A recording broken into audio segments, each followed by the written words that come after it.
The doctors and my parents were never promised I could walk. I was born with my ankles bent downwards on tiptoes. I have missing bones, missing muscles, missing toes.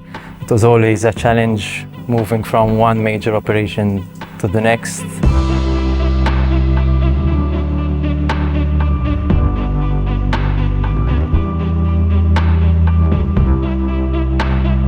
So I was born with many physical disabilities. Maybe what's obvious to people is that I've got one hand and also missing fingers on my left hand. I remember that, at the end of the school year, everyone would say, I'm going to the beach, I'm going to this, I'm going on holiday. And they'd be like, okay, what are your plans for the summer? And I only had one plan. It was to go back to London, where I had my major operation. Luckily enough, the operations were a success. And finally, I was just heading into university. I was approached by Simon Zamit, who was my first coach, but also a life mentor to me. And he asked me if I want to try swimming. He said, we have to start from somewhere.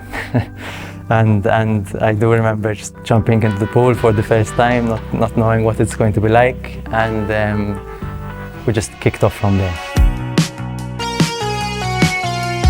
I took Paralympic sport and Paralympic swimming at the time extremely seriously. Started competing locally, competing abroad, and that was how I started my journey in sport. Today we have what is known as the Malta Paralympic Committee, and basically, as a committee, we're responsible for developing Paralympic sport across all ages and across all sports. A fun fact I like to mention is when this all started around 2018, we had around a handful or two handfuls of para-athletes, around 10 to 15. Fast forward a couple of years, that number has grown, around 65 para-athletes, and that's very encouraging.